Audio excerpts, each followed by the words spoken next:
नमस्ते। संस्कृति आर्य गुरुकुलम के विषयों की बात चल रही थी। उसमें सबसे पहला विषय है भाषा।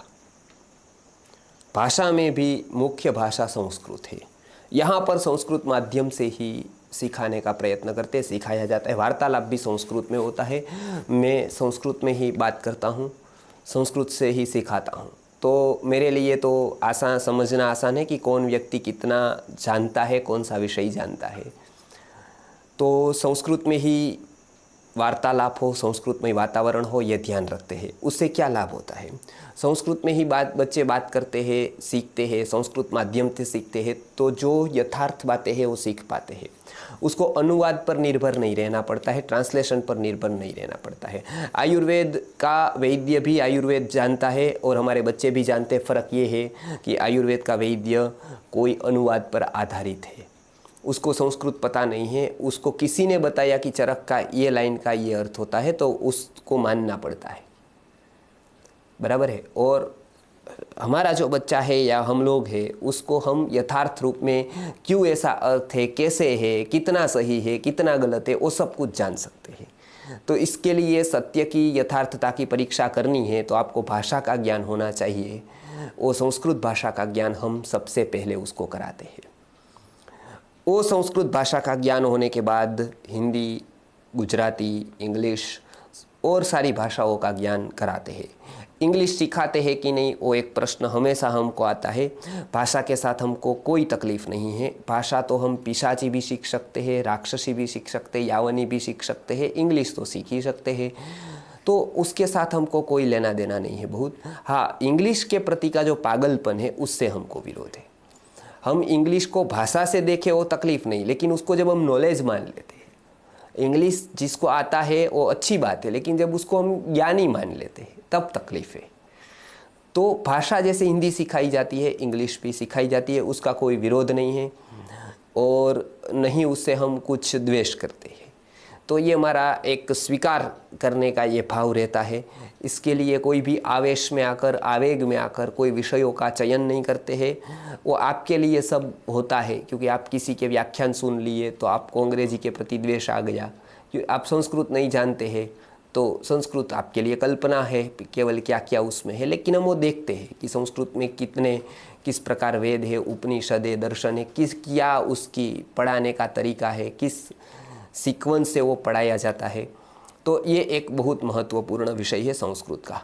यहाँ पर ध्यान रखा जाता है कि बालक कम से कम विद्वान बने। और गुरुकुलों में ऐसा कहा जाता है कि वो अच्छा बने, चपल बने, अच्छा नागरिक बने, भारतीय, वो विद्वान बने या न बने। लेकिन यहाँ ऐसा नहीं है। यहाँ पहले उस पर विद्वत्ता होनी चाहिए, नहीं तो ये बड़ी बड़ी बातें होती है। केवल उसका मुख्य ध्येय ही गुरुकुल का विद्या का है। यदि वो विद्या प्रदान नहीं करता है और 25 बातें प्रदान करता है, क्या अर्थ रहेगा उसका? तो ये एक दर्जी के पास आप कपड़े सिलाने जाए, वो बोले कि मैं कपड़े नहीं सीता हूँ, लेकिन मैं सत्संग अच्छा कराता हूँ, मैं संगीत अच्छा जानता हूँ, 2 भजन सुना दूंगा, तो आप क्या कहोगे? आप कहोगे कि वो भी मैं सुनूंगा, लेकिन आपका जो मुख्य काम है वो तो आप मुझे करके दीजिए। उसी तरह से हमारा मुख्य काम है विद्या प्रदान करना, दर्शन को पढ़ाना, दर्शन शास्त्र को की यथार्थता को समझाना। वो उसको छोड़कर हम कुछ नहीं करेंगे। वो मुख्य है। उसके बाद समय रहे तो और है। तो मुख्य बात भाषा संस्कृत और भाषाओं का ज्ञान इसलिए देते हैं क्योंकि वो दूसरे व्यक्ति के साथ कनेक्ट होने पर आवश्यक होती है। भाषा दूसरे व्यक्ति से के साथ जब उसको व्यवहार करना है तो पहला ही इम्प्रेशन हमारा पड़ता है वो भाषा से पड़ता है। आप भाषा कैसी बोलते हैं? शुद्ध बोलते हैं, आप स्पष्ट बोलते हैं, आप कम्युनिकेशन कैसा रखते हैं उसके साथ, आप कितना समझ पाते हैं। तो ये भाषा का शिक्षण उसको दिया जाता है, जो सबसे महत्वपूर्ण है व्यवहार के लिए। दूसरा विषय आता है शास्त्र यानी दर्शन शास्त्र। जैसे भाषा दूसरे के साथ कनेक्ट करने के लिए उपयोगी है, ऐसे दर्शन शास्त्र खुद को कनेक्ट करने के लिए या भगवान से कनेक्ट होने के लिए आवश्यक है। भाषा है वो जगत के लिए, व्यवहार के लिए आवश्यक है। दर्शन है वो अपने आप से कनेक्ट करने के लिए या भगवान के ईश्वरी तत्व को कनेक्ट करने के लिए उसका सबसे महत्वपूर्ण ज्ञान यहाँ दिया जाता है। सबसे पहला है न्याय दर्शन। उसके बाद है वैशेषिक दर्शन, उसके बाद है सांख्य दर्शन, उसके बाद है योग दर्शन, उसके बाद है पूर्व मीमांसा दर्शन, उसके बाद है उत्तर मीमांसा दर्शन। जैन दर्शन, बौद्ध दर्शन और चारवाक दर्शन का भी ज्ञान यहाँ दिया जाता है, क्योंकि मैं दर्शन शास्त्र जानता हूँ, अच्छी तरह से जानता हूँ। दर्शन शास्त्र में मैंने बहुत अभ्यास किया है, 6 दर्शनों के साथ और 3 दर्शनों का भी अभ्यास किया है, चारवाक दर्शन का, बौद्ध दर्शन का और जैन दर्शन का। जैन दर्शन में अभ्यास करके मैंने लगभग 70 साधु साध्वी जियों को पढ़ाया है, जो बहुत साधु साध्वी जी आज अच्छे मुकाम पर पहुँचे हैं। बहुत साधु साध्वी जी आज गणी पदवी, आचार्य पदवी पर भी पहुँच गए हैं, आचार्य के रूप में भी अभी उनका दायित्व निभा रहे हैं। बहुत सारे जैनाचार्य फ़ोन पर किसी श्रावक के द्वारा पूछते रहते हैं और विचार विनिमय करते रहते हैं। बहुत लोग आज भी बुलाते हैं कि हमको कुछ आकर कुछ ग्रंथ सिखाओ, कुछ ग्रंथों का हमको अध्ययन कराओ। तो ये सब हम ये दर्शन शास्त्र के कारण ये सब हम सिखा पाए हैं, इसका लाभ हम दे पाए हैं। ज़्यादातर सन्यासियों को, और वैदिक सन्यासी से 30 से 40 लोग हम मेरे पास ही पढ़े हैं।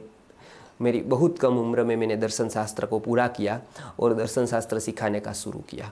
और कम उम्र में भी आप जान सकते हैं कि ये दर्शन शास्त्र को मैंने अलग अलग दर्शनों को कैसे देखा जाए, अलग अलग दर्शनों को कैसे पढ़ाया जाए, इसकी पद्धति भी गुरुजी ने एक विकसित की थी। वो पद्धति आज संस्कृति आर्य गुरुकुलम के, मात्र संस्कृति आर्य गुरुकुलम के पास है। वो पद्धति बाकी भारत में लगभग किसी के पास नहीं है। उसका भी आप जल्द लाभ हम आपको देंगे। तो ये पद्धति से बालकों को दर्शन शास्त्र सिखाया जाता है।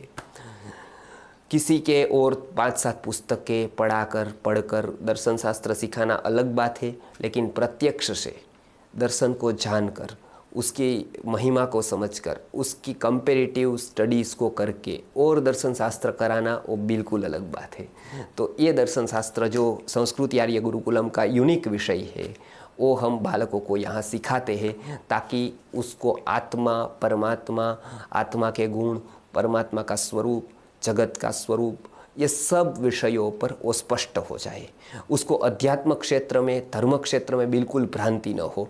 कम से कम उसको धर्म और अध्यात्म में तो कोई ठग ही न पाए। उसको कोई काल्पनिक बात वो बिना प्रमाण की माने नहीं।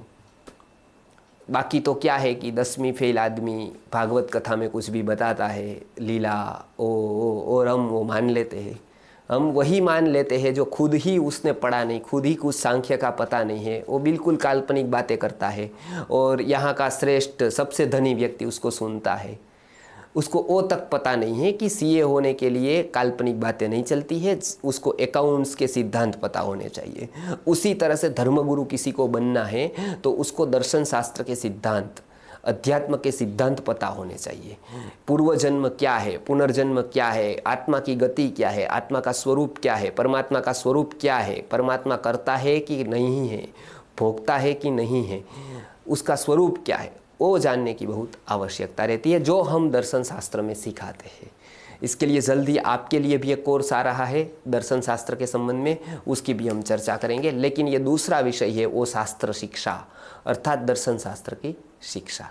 ये दूसरा विषय संस्कृति आर्य गुरुकुलम का है। 2 विषय पर हमने बात की, भाषा शिक्षा और शास्त्र शिक्षा, अर्थात दर्शन शास्त्र की शिक्षा। और भी विषय है, उसकी बात हम आगे के वीडियो में करेंगे। नमस्कार।